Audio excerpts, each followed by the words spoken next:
Hi, everyone. I'm Sherry Jordan. I'm the CEO of the Edmond Chamber of Commerce. We have most of our attendees on Zoom today, and with everything going on in the world, that's probably a good idea for a lot of people, especially if you're in quarantine. So we do have our air purifier going here, so hopefully everyone in this room feels comfortable. And we're really happy to be here today. I am going to turn it over at this time to Larry Stevens. The City of Edmond is our presenting sponsor for this series, and Larry is on Zoom. And so if you could unmute yourself, sir, and feel free to speak, we would love to hear from you. Thank you, Sherry. Morning, everyone. It's definitely our pleasure to again be the main sponsor for the Chamber's Diversity, Equity, and Inclusion series. It's an important initiative to us. It's an important initiative for our community. Just as an aside, I think, so some of you will know, we have a public comment section at the end of our city council meeting. And I think probably for at least the last couple of months, maybe more than that, we have had comments made. Certainly the first comment last night referenced this from people that were arguing that we don't need to emphasize diversity, equity, and inclusion. So we've had that same comment made for a while. We don't share those beliefs, but I think it's important for everyone to realize that there is some of that out there. So again, I very much look forward to hearing our speaker today. We're happy to be a partner with you, Sherry, and back to you. Thank you so much, Larry. At this time, I'm going to introduce our mayor, Daryl Davis. Daryl has been instrumental in helping us get this program off the ground. He's been our committee chairperson since the beginning, and we're very lucky to have him. He's a graduate of Leadership Edmond Class 14. He was also the recipient of the 2019 Leadership Edmond Alumni of the Year Award. And as I said earlier, he is currently the mayor of the city of Edmond. So please help me welcome Daryl Davis. Woo-hoo! Larry, everyone else that's online, good morning, good morning. We're in for a treat. Cordney, I want to call him my mentor. He's going to call me his mentor. We've known each other for a long time. We actually worked together out at Tinker Air Force Base. Our pods were very close to each other. We would talk more about other things than we work, and that's where we are now. We both don't work for Tinker Air Force Base. We're realizing our dreams. Cordney is the Director of Diversity and Inclusion with the Price College of Business at the University of Oklahoma. Aside from his undergraduate and master's degrees, he has multiple certifications in financial literacy, diversity, but his passion is primarily community outreach. Just quickly, he's on the committees for the University of Central Oklahoma Black Male Initiative, the STAR Foundation for the Metro Technological Center of Oklahoma City, the Spring Lake campus, and recently has accepted a position as co-chair for the Student Equity Experience Committee, SEEC, supporting the Oklahoma City Public Schools. He's a member of the Oklahoma Army National Guard. He's a member of Kappa Alpha Psi. You got to pay for that. And then he works with the Oklahoma City Police Departments and the Juvenile Outreach Department. Might not know it, but he's also an actor. He starred in 2 2019 films in Oklahoma last year. One was Girls Dads, and also the other one was Black Wall Street, Burning. He's an author. He has a book called Blacker Than Shakespeare, and he's married and has 2 beautiful daughters that are his wife. Please, welcome, Cordney.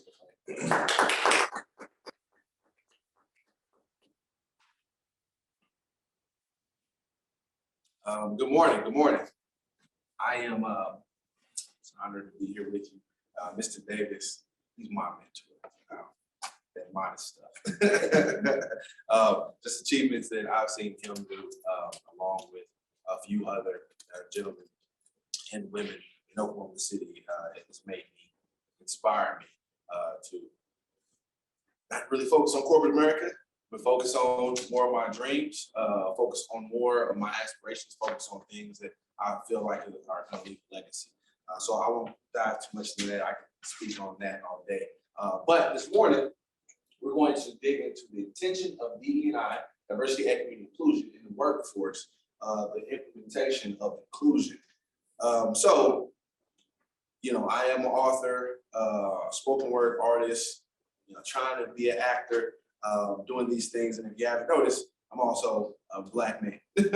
So going through corporate America, I came up as a teller while I was at OU, and then I started kind of on a journey of different things after I got my master's. I didn't know what I wanted to do when I got my master's in business. From fracking to I went into selling used cars, finance director at the used car sales. Then I got into aerospace engineering. I was in the military for 9 years. So people like, how old are you? Because you've done a lot. And some of those things I was doing simultaneously. But one thing that I really started tapping into that my elders would tell me that I really didn't pay attention to until I really got into the workforce as, like my mid-20s, was microaggressions, was subconscious biases, was the fact that my peers that didn't look like me were doing the same job would get promotions over me or get opportunities to speak to executives and present, which we all know, present for an executive, you have these particular opportunities, they lead into promotions. They lead into improving your livelihood.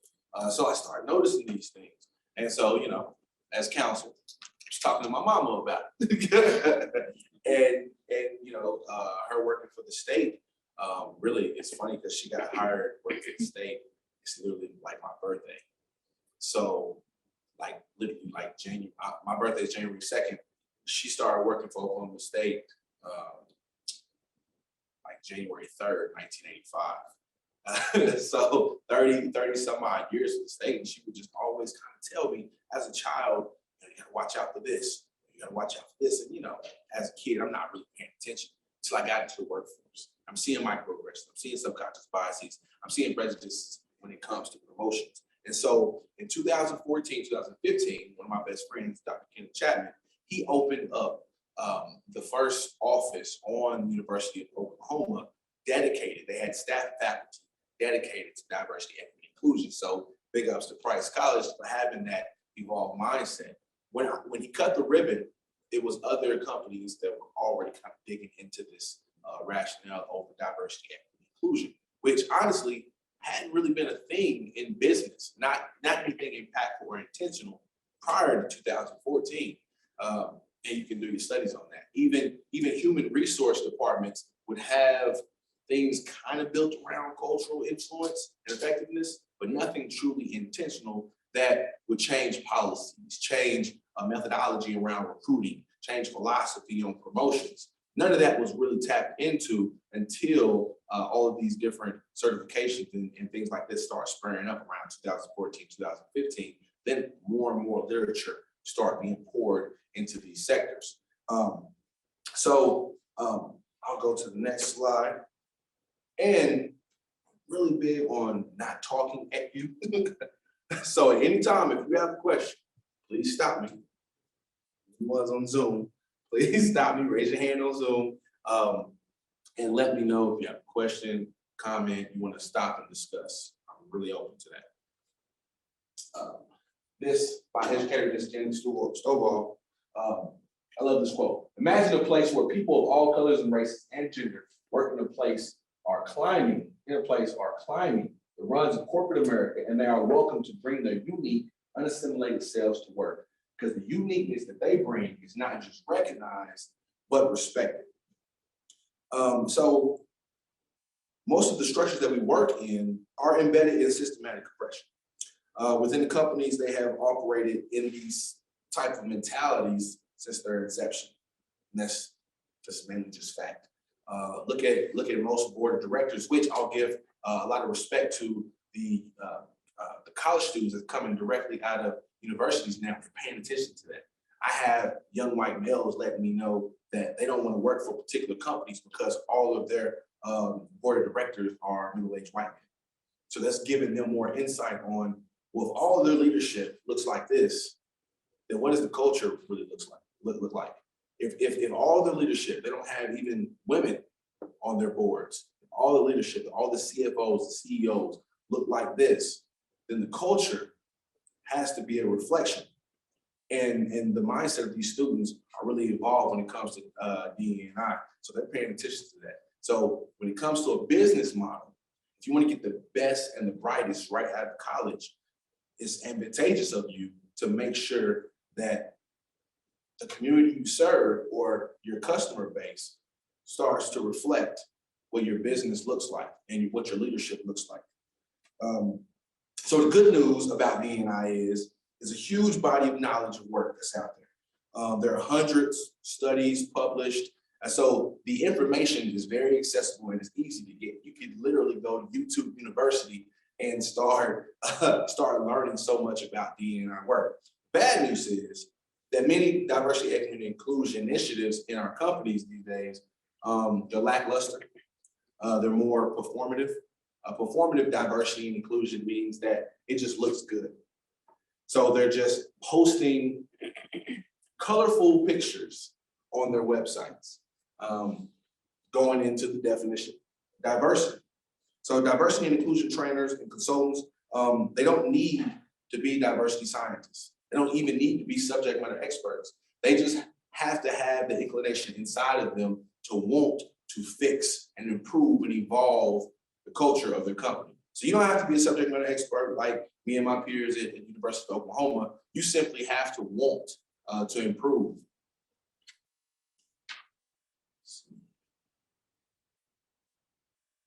Diversity is simply aesthetic, but inclusion and equity are company cultures to be cultivated.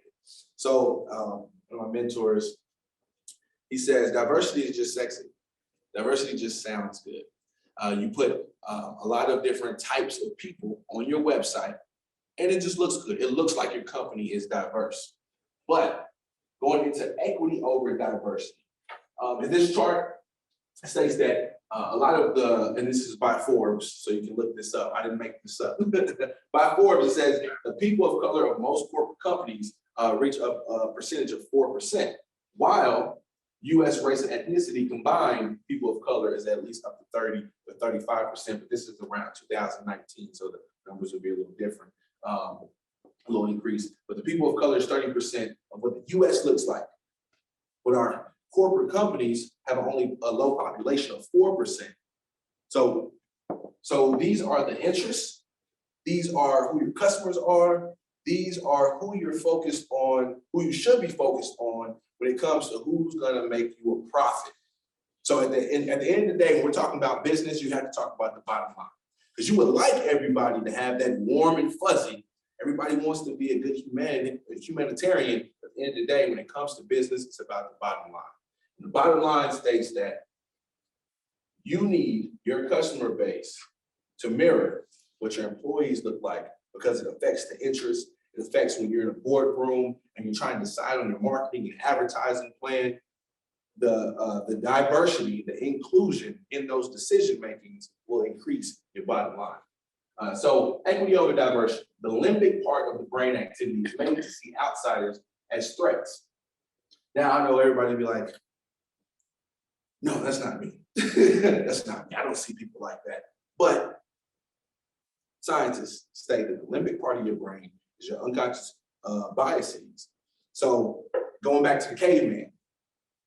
So caveman gets their food, their hunt, they have their food, and then someone or something that doesn't look like them comes on and it's automatic danger. So not saying that we're cavemen, cavewomen, but that's part of our brain processes. So automatically someone that doesn't look like you, or I even go to recruiting, like high school recruiting or such, or even workforce recruiting. If you don't share like experiences, if you don't share like values, that's somewhat of a threat to what you believe. That's somewhat of a threat, naturally. Not saying that you're trying, but naturally, as human beings, there's somewhat of a threat to what you automatically, inherently believe already. So what we have to do is we have to change that part of the brain. I compare the limbic part of the brain to my brother-in-law. He acts real fast.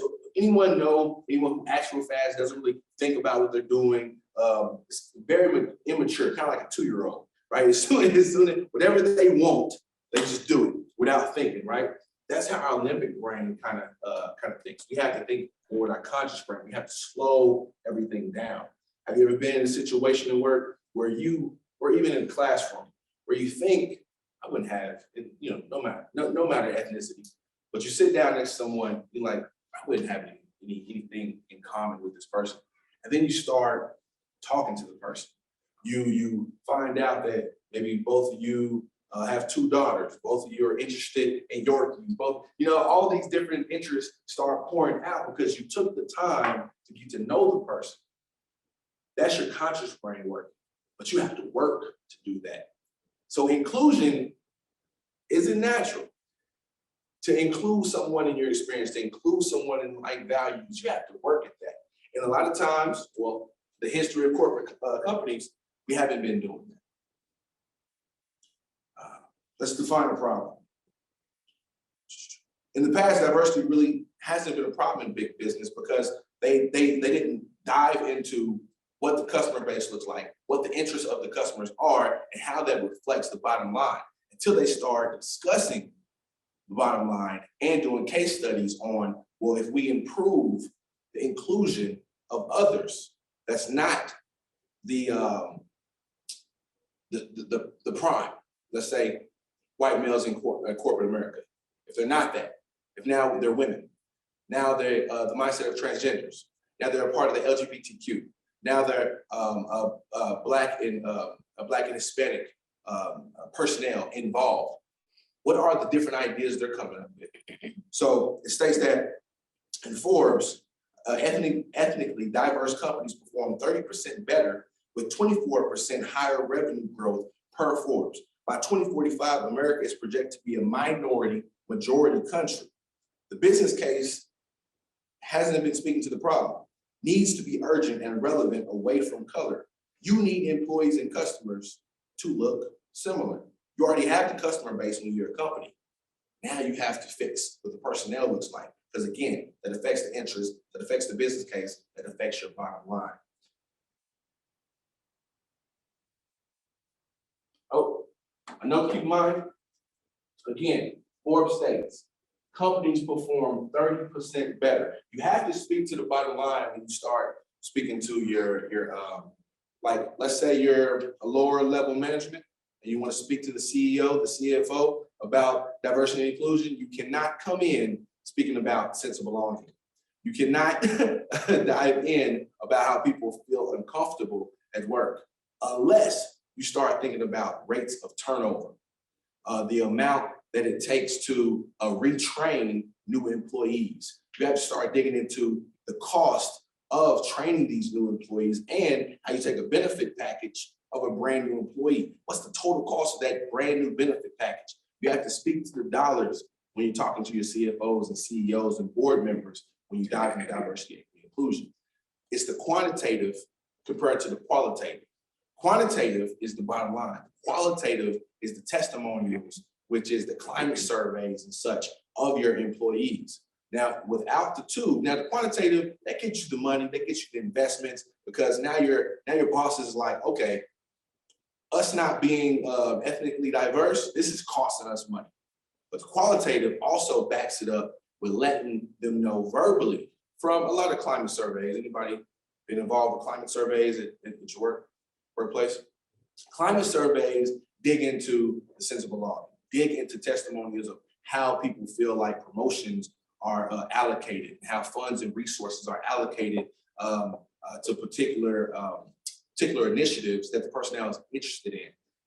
If that isn't acted upon, which I'll get into later, if that isn't acted upon, then go ahead. I was just gonna ask, so in a community where we aren't very diverse, Right. just as a general rule, do you have any suggestions on ways to help search for those, different? Yes, so from a standpoint of community outreach or just a chamber, or are you talking about different types of companies? I'm talking about just, anybody in general, like what's a good way, like if you've got a new position open, or if you're thinking, just any type of outreach for maybe, like a board position or something like that. Yeah, so So I had these conversations in higher education as well. First thing I ask is, have you been to where they are? Whoever they is, right? Have you been there?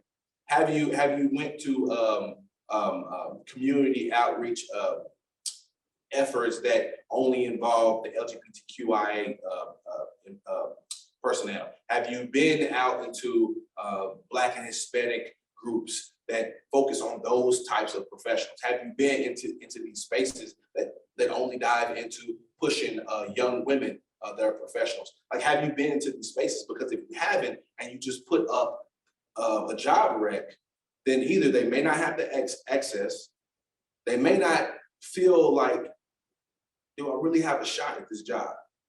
Because when I look at the board, it looks like this. When I look at past things Edmond Chamber of Commerce have done, it looks like this.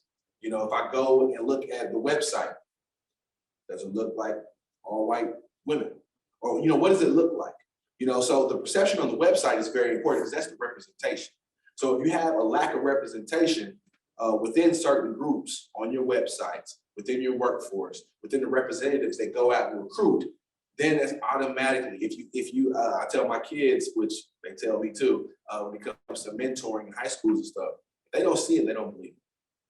You know, even speaking from underserved community, I'm from Dale City in the east side of Oklahoma City. I didn't see too many younger Black men coming to speak to me in my schools dressed well. Well, I didn't see a period. But that's one reason I go into schools in a suit, because they may not see too many Black men looking as fresh as Mr. Davis in a suit, you know, coming to speak to them on behalf of, I come from where you come from. I know what you have to deal with. And you know, and definitely minorities are not all monolithic, but at the same time have some type of genuine struggle if you came from a certain neighborhood and a certain background. So letting them know that representation is there. I say all that to say, when the chamber is, or any company in Edmond is going out and thinking about having more of an inclusive mindset around recruiting, have you put yourself in those environments? Have you intentionally put yourself in those environments to recruit? Because if you haven't, your recruiting methodology is skewed. No problem. Question? I'd rather do that than do this, honestly. All right. Going on. Oh, we'll discuss this. So, this is some of the first things that I started recognizing when I was in corporate America. Who gets the promotion? Who is recruited? Who gets hired? Who is requested for particular accounts? Who is asked to travel for business? And I don't know if any of you have been in positions or companies that travel often to go speak to execs or customers or anything like that. But whoever is being asked to travel for business, that's who's going to get the promotion, because you're more sought out. I'll give you an example. I used to work with a lady who had a very busy husband. He was always gone, and she had 4 kids. And so the issue that she was seeing was she was never receiving opportunities being requested for particular accounts, big accounts. And she was never asked to travel for business because her team lead knew that she was mostly home by herself while her husband was traveling with 4 kids. That type of bias will have a young woman, a mother, losing out on promotions. So even me as a Black man, thinking about the Black struggle, right? I started tapping into, in my mid-20s, I started tapping into what women were going through. I grew up with a young lady, blonde, white, pretty, and me and her had a discussion on her being passed over promotions, because forgive this term, I didn't come up with it. She felt like she was constantly looked at as a dumb blonde, but she was great at her job. She was great at negotiations. She was great at turning around proposals. She was great at project management. But at the end of the day, she was pretty, she was blonde. And in this sector of middle-aged, older white men that ran this company that I'm talking about, I'm not gonna throw the name out, but they continued to look over her when it came to promotion time. So I never even thought to think about her when it came to biases, prejudice, and get looked over for promotion. So that's when we started digging into, I'll go back. That's when we started digging into equity. Because everybody, no matter your ethnicity, race, gender, however you identify, everybody understands equity. Equity is that belonging. Equity is that sense of feeling secure. Everybody innately, humanity-wise, understands that need, right? So going back to diversity is if I invite everybody on the call, everybody in this room to my house for barbecue. Now, inclusion dives into, do I take into consideration what you would like to eat? So when you show up on the menu, I have some vegan, some vegan options. I have options that think about gluten-free. Shout out to my wife, she's totally gluten-free. That's why she looks so good. And so she's really adamant about that. Me tapping into those needs. Now, equity is I invite you all to my house. That's diversity. Inclusion is I make sure I'm taking care of everyone's particular interest. Equity is how I treat you when you get to my house. So a big issue in corporate America is, yeah, the recruiting might be sped up when it comes to a diverse pool of personnel. But do I include you and your needs and your wants? And when I give you a climate survey, do I actually be more intentional and really take heed to what you told me, your testimony in that climate survey? Or am I just checking off the box? Right? Equity, another little parable I use is everybody in the room is hungry. And I have a wall full of food. I want to be equal, right? It's all about equality. Equal is I give everyone in the room the same thing. So I'm a protein guy. I'm gonna give everybody peanuts. I feel like peanuts are good for protein, fill you up. Yeah, I'm gonna be equal. I give everybody in here peanuts. Then 75% of you have a peanut allergy. That's when you have to dig into equity. Equity speaks directly to what individuals need to be successful, to be happy, to feel safe in these environments. Diversity, like I said, diversity really wasn't a big problem until they started tapping into the business case. With diversity and inclusion, like I said, diversity is really a buzzword. You really want to focus on inclusion. Inclusion fuels innovation, provides customer insight, improves internal morale, identifies target demographic growth, fosters improved turnover, effectively mirrors your customer base. All these things have been said. That's why I'd rather have a conversation, because I'll just talk over everything that I have up here. These are my 5 A's when we talk about how to accomplish this in your company. Assess, aspiration, action, application, then you assess again, right? So let's dig into these. Any questions? Any questions? All right. So assess. Do you really want it?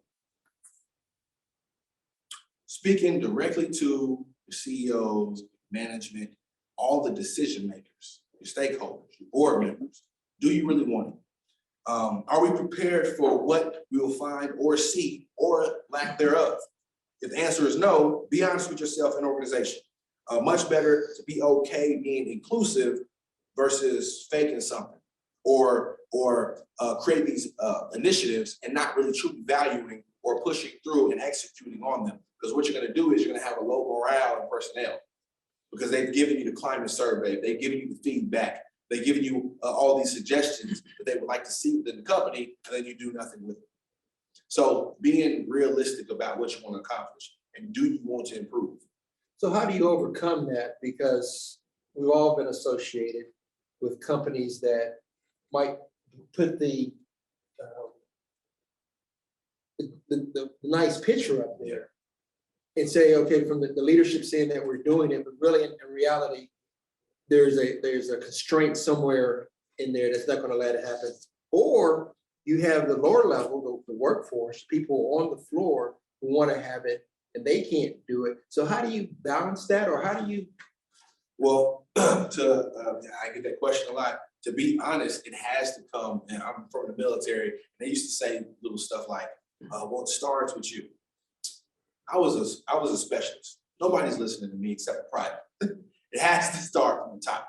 It has to be cultivated from the top. The top affects the culture. What they say, stuff rolls downhill. It has to be something that our leaders truly cultivate up top. If not, it's not going to affect the rest of the culture. So it has to be a buy-in. But I say that if lower level personnel focus on the bottom line, focus on the turnover, focus on the numbers, focus on the quantitative, then of course have the qualitative information to back it up. But focusing on the money and the profit, that's how you kind of inspire the leadership, the top heads, to really get involved. Because even if they're not getting involved with diversity and inclusion initiatives from the heart, it will spur off, because now you have real consequences and repercussions for not acting with a diverse and inclusive mindset. But it has to come from the top. Now, the next one is aspiration. What do you want to be? Benchmarking. Like I said, diversity and inclusion has been, people have been dabbling in and out of it since 2014. A lot of the initiatives have kind of been facade, like I said, performative inclusion. So it just looks good on the website a lot of times, but it is a lot of case studies and research, to dive into. So the benchmark, what other organizations that look like yours in this space, what have they done? And what has been successful? Use other people's blueprint. Because like I said, other companies have been doing this. So if you're a brand new company with this brand new initiative to really take equity and inclusion serious, start using case studies. Start looking at other companies, other chambers that look like you and have been doing it well for at least 2 or 3 years. Use SMART goals. Like, me and Mr. Davis know about this when it comes to turnover proposals and stuff. Same SMART goals, the same a threat analysis that you would use in your everyday life when it comes to committing to a goal at work. Use the same type of methodology when it comes to your inclusion efforts.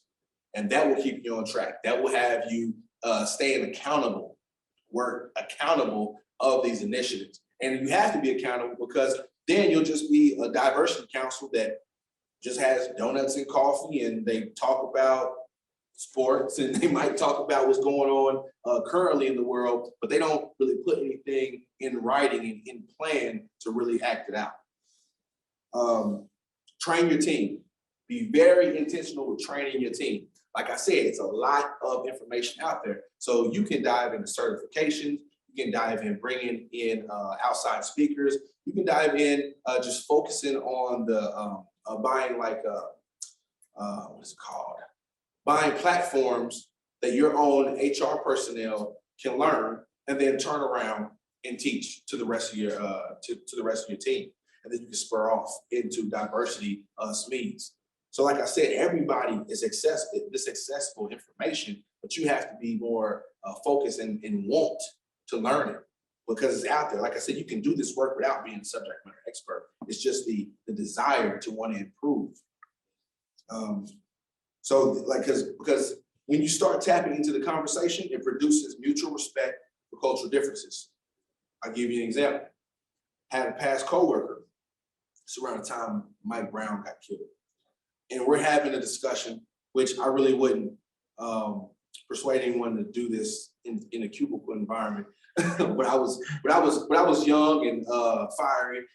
So I had this loud back and forth with a peer within my cubicles at work. And we're talking about Mike Brown. And my team lead, she overhears the conversation. She's very smart.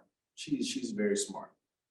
But when it comes to these type of things of like social injustice and stuff, she wants to play like, oh, I don't watch the news. I don't get into that. But then she'll have an opinion. She'll have an opinion, right? So years later, she constantly was kind of like that over the last few years. Last year, I heard that she went to a diversity that she never could like really tap into, really diversity inclusion. She just didn't really get it.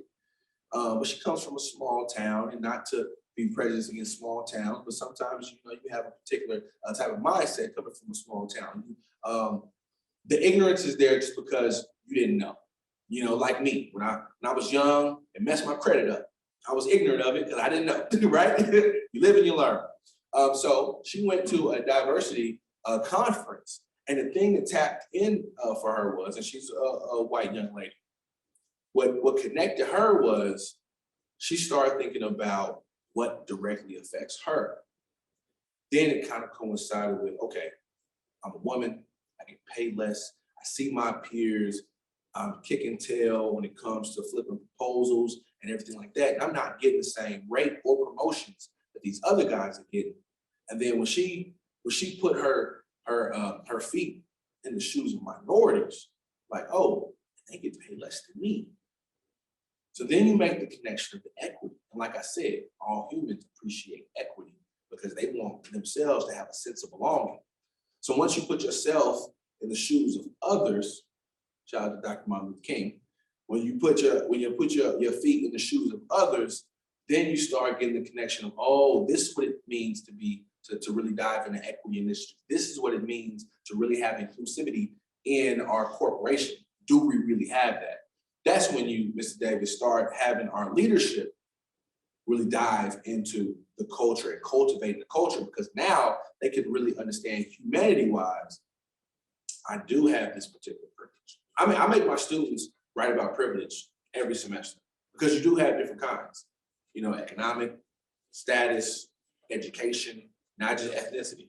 So when you understand privilege, you understand equity, and then the equity also helps you with the inclusivity. Build inclusion, that's the application part.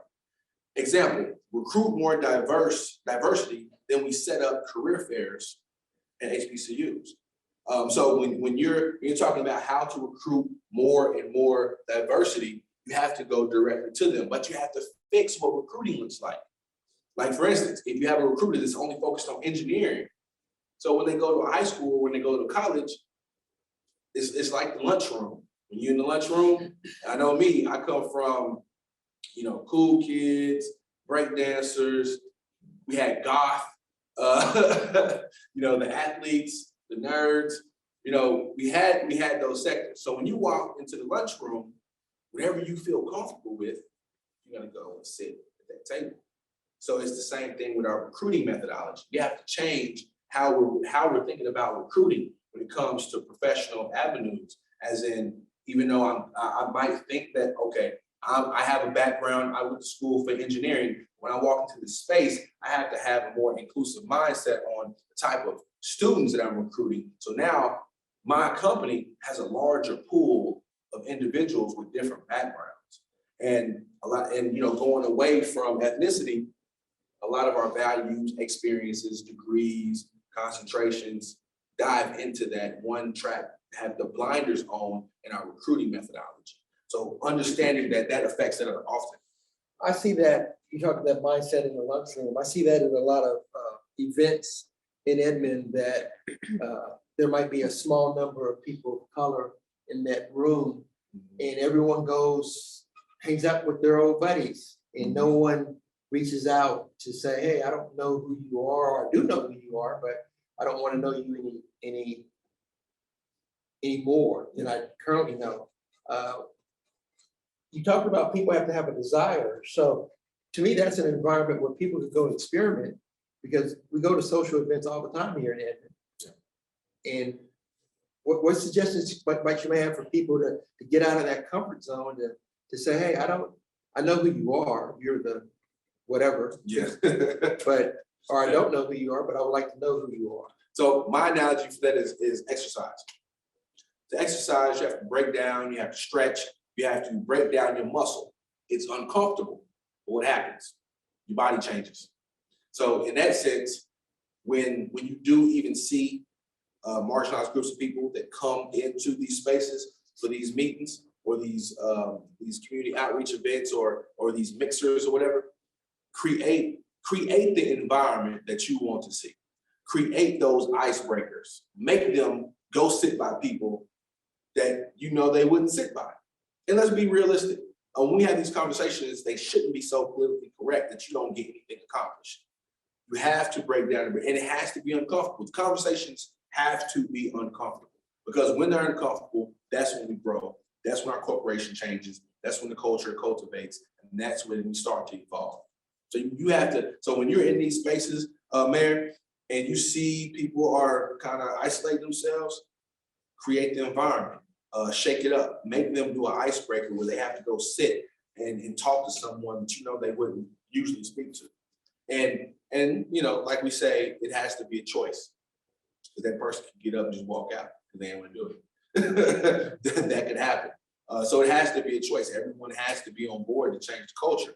But in a company type of environment, when the leadership is changing the culture, everybody else at least has to follow suit. Maybe not with their heart, but with their actions. They have to follow suit by the processes and procedures of the company, because now we have true and real repercussions. So if somebody says something misogynistic or racist or whatever have you, they understand, oh, it may not be in my heart to not say that. I might really be a bigot in my heart, but now I can't say it out loud. Now it can't affect how I promote people. Now it can't affect how I recruit, because now it's repercussions for it. So we have to really put those repercussions in, or our diversity initiatives to really be taken seriously.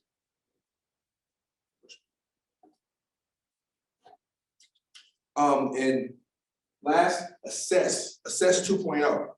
So we had to see where we started and now where we ended up.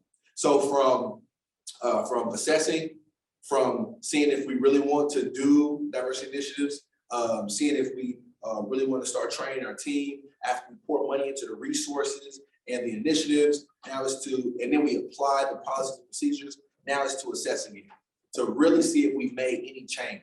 This is when you go back in and do another climate survey. And after you taking the first survey from the first assessment, then taking another assessment and understanding, okay, did we make change? What does our personnel feel about the change? Did they even notice the change? Going off of, we call it a listening tour, going into all the stakeholders, all the personnel, and seeing what they really value, what they want to see in our corporation change. And then after the assessment 2.0, that's asking them, okay, did you notice?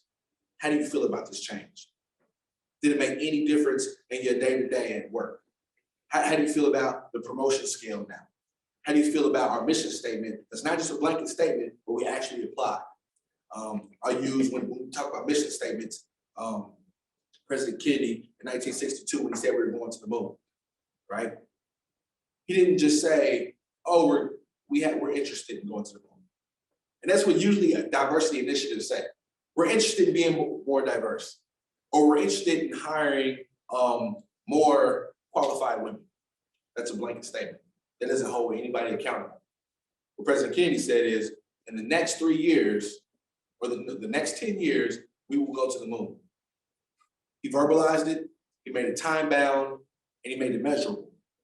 That's how you win when it comes to applying diversity initiatives in these spaces in your company. Your leadership, you have to verbalize it. It has to be real time on it. So, like, instead of saying we're interested in hiring more women, say in the next 3 years, we'll increase our women personnel by 30%.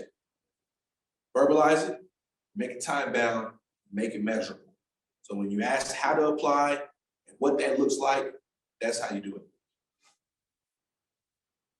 Your company's diversity initiative must be more than aesthetic. And whether your company has existing diversity and inclusion practices, we must remain open to ways to assess, enhance, and integrate what is currently in place to cultivate a culture, collaboration, open communication, and adaptability that drives results for your company. Without those results and without that quantitative information, your CEO, CFO, leadership will not tap in if they do not have it in your heart. And we shouldn't assume that everybody wants the warm and fuzzy. That is my time. Any questions? Oh, plenty of questions, I'm Let's go. sure. Let's go. Well, you also talked about having that conversation, having that difficult conversation. And the way I've heard it said so many times, people say that the difficult conversation is the person who doesn't understand diversity or inclusion. It's not their world. I look at it different. The difficult conversation is for me to open myself up to talk to you, just like this today. You opened yourself up to talk about things in your past and credit history and all that. So people ask the question, why should I share my pain with an audience or that I don't know? What are they going to do with my information? I revealed myself to you. And I'm trying to be an up and coming professional, and You don't want to get blackballed. you're correct. You don't want to get blackballed. So that, to me, that's what this difficult, to me, it's not so much that the other person who doesn't have any idea what we're going through, it's us exposing ourselves to them, because I have no idea what you're going to do with the information I share. Right. Good point. I came up with that same type of fear. And I really feel like I was blackballed in certain areas. I feel like I couldn't get interviews for things I know that I had the experience for on my floor. Like on my floor that I sat at, that my cubicle was at, I couldn't get an interview, and I know I was qualified. And I feel like that was because of years of me speaking up about discrepancies that I was seeing in the culture. So yes, it's a huge level of bravery to seek out and to try to have that conversation with your company leads.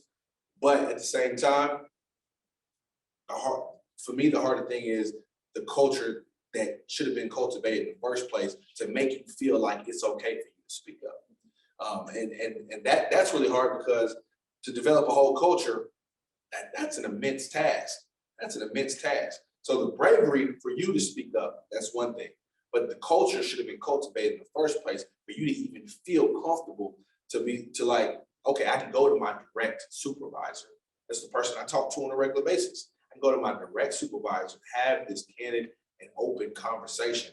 Now, me, I had a conversation like that a few years ago with my direct supervisor. But that's because I'm very much Juliet's son. And I kind of have no fear. I'm like, I'm just putting in Lord's hands. Hopefully these bills will get paid if I get laid off. I kind of operate like that, and a lot of people don't.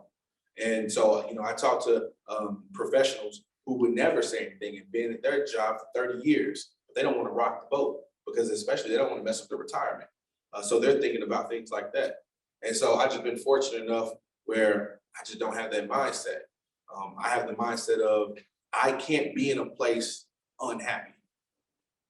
I've done it before. I suffer from depression. I didn't even know I was depressed at my job.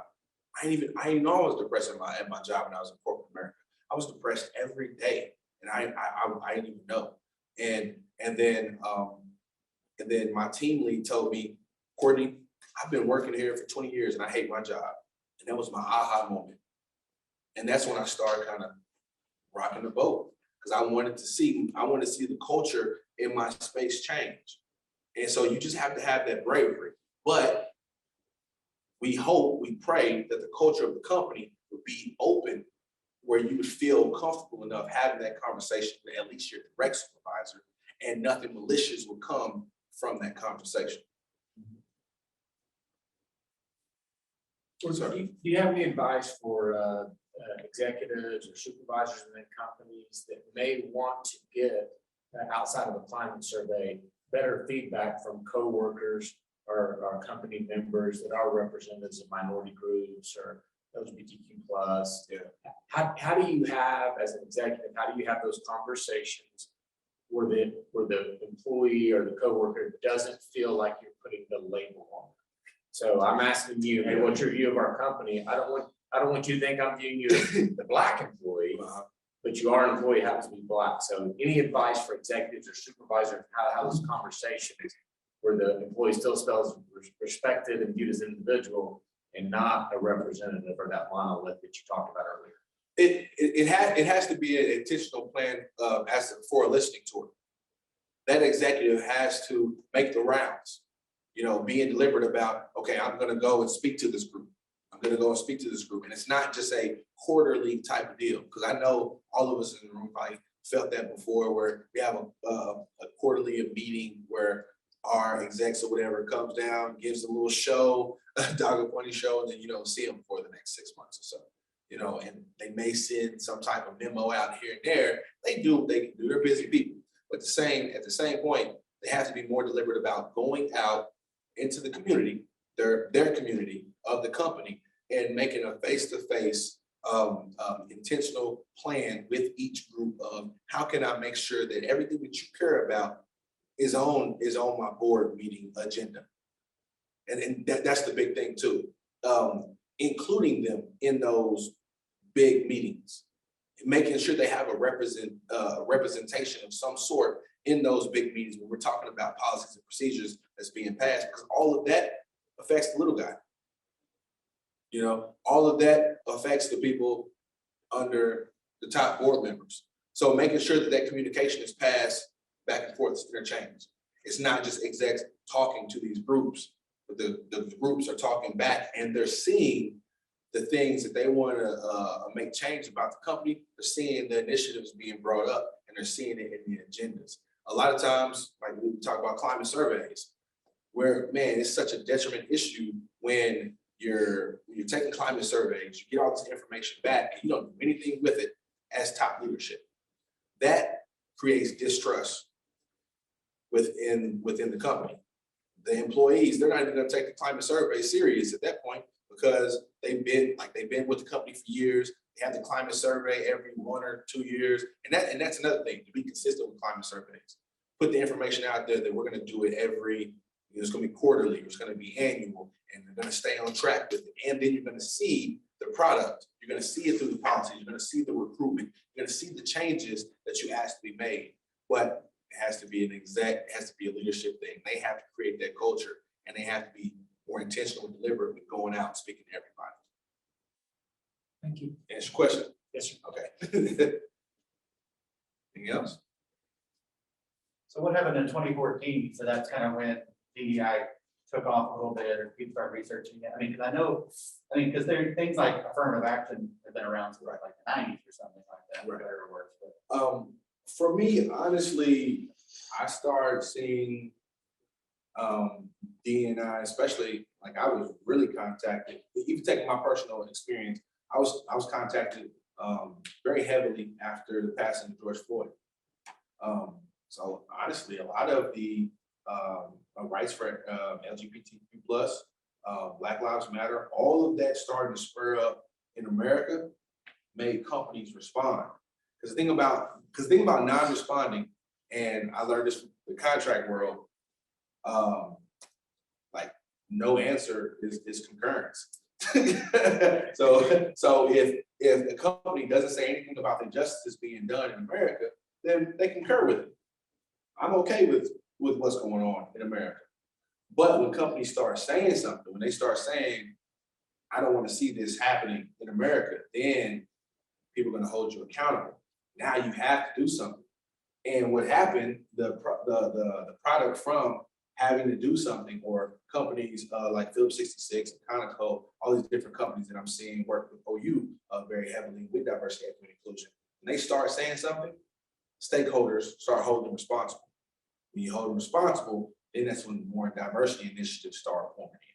So around the time, around the time Mike Brown was killed, around the time more Black Lives Matter movement start really spurring up, a lot of time around the time when LGBTQ plus started getting their rights and marching and all of that, that's when I really start seeing it in companies in higher education. So that's why I bring up 2014, because that's the first time I really seen it. Do you have any advice for small businesses on how to incorporate DEI into their culture? Yes. So with small businesses, you have to get to the ground level in the community.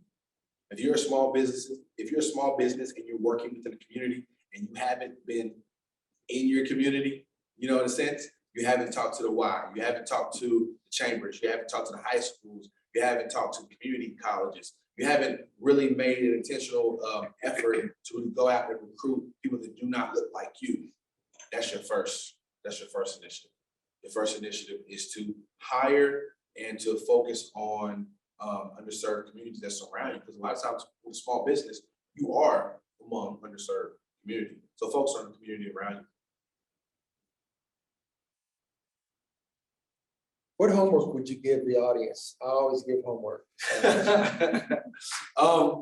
So homework in my mind would be a self-assessment. A self-assessment about how are you looking at your day-to-day when it comes to inclusion? Are you doing what you should be doing to include others? And you know, the responsibility of that is that if one person isn't good, then we're all not good. So having that mindset, if one person isn't good or not treated well, then we're all not good. Because eventually that's going to affect us. Even when you think of a corporate standpoint, if I'm up here making all this good money and I don't feel no oppression, no struggle, but the little guy feels all of this. The marginalized person feels all of this. That turnover and that retraining and all of that is affecting the corporation. Bottom line, that's going to start affecting your promotions. It's going to start trickling up and affecting your big bonuses that you count on with the big guy. I'm thinking of the person that's making well over 6 figures. You know, that's going to start trickling up and affecting the person that's making all that big money because they're not focused on the inclusion and equity of the little guy. So my homework for you all is to look at your self-assessment. Look at how you are involved in any type of inclusion efforts, or do you take a blind eye to it? Because we're in 2022, and a lot of these initiatives are really ramping up now. It's eventually going to affect you in some type of way. So what are you doing now? It's for me, it's like standing up for the little guy in the playground when you see a bully. Do you just like, oh, well, he get picked on as long as he ain't messing with me? Do you have that mindset? Or do you have the mindset that if I can help out here, if my privilege in any way, whatever my privilege may be, if I can step in any type of way, even affecting a policy, even affecting a recruit methodology, even affecting how people get promoted, if I can affect that in any type of way, are you doing it? That's my homework for you. Yeah. Anybody on Zoom have a question? Nothing in the chat right now. I do have one other that might help close it all up. Somebody's energized, either on Zoom or in the room. They want to go out. They're going to do the self-assessment. They're going to go out and they want to start doing something.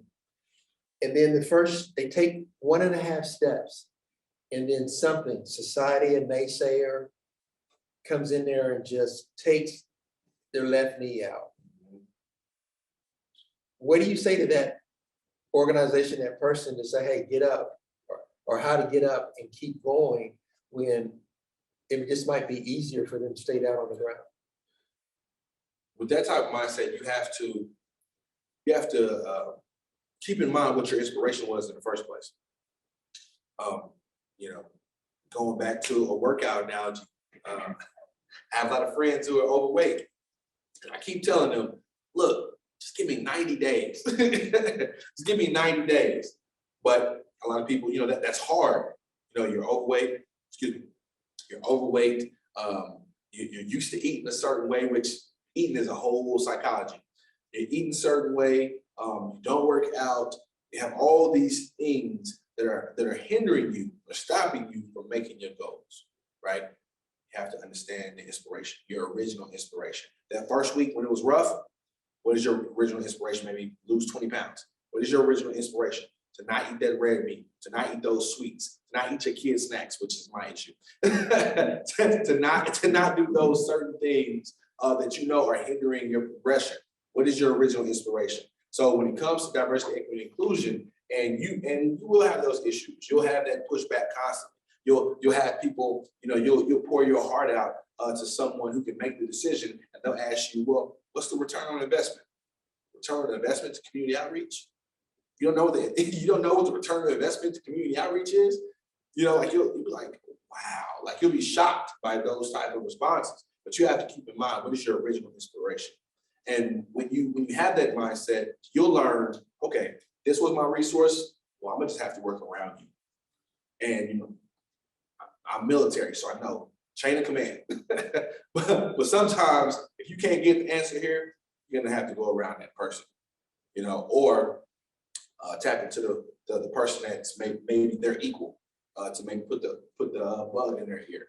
But either way, you're gonna have to keep your inspiration, and you're gonna have to hold it tight to get the required, the desired results. You have to hold on to the inspiration.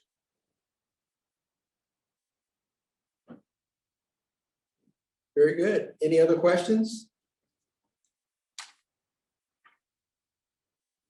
Well, I appreciate your time this morning. Appreciate your time.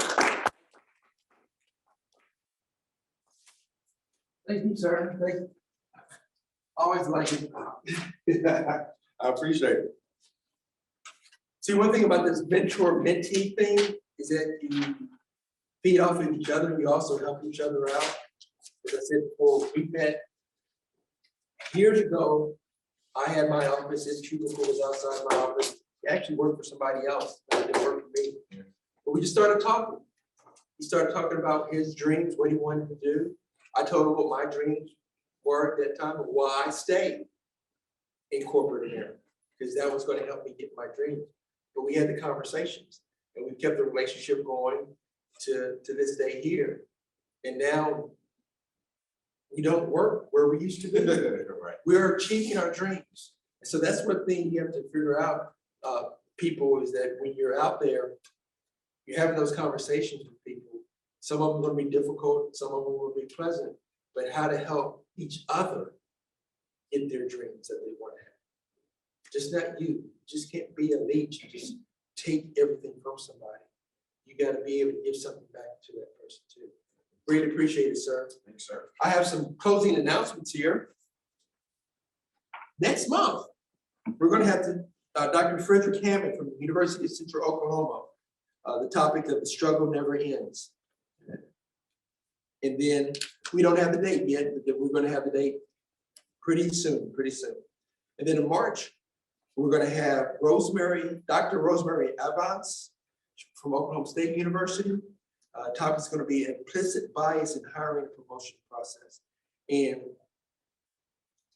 I wish there was some pre-homework for you on the implicit bias, because everyone has an implicit bias. That we all have our biases. Some people call them prejudices. We all have them. The thing is to recognize them. So those are going to be two great series coming up.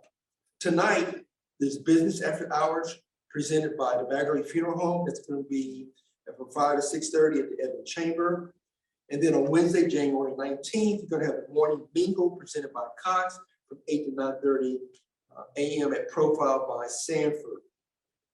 Another is the 2021 Annual Awards Banquet is also going to be Thursday, February 3rd. And that's going to be starting at 6. It's going to be at the Edmond Conference Center. So there's a lot going on. There's a lot of opportunities for you to have those conversations with someone if you haven't had them at these social events that we have in Edmond. That was my plug for everybody. And with that, that is it for today. Thank you all for attending. Thank you all for attending online. Be safe. Take care of yourself. Take care of your families, and help us take care of the community we live in. Thank you very much.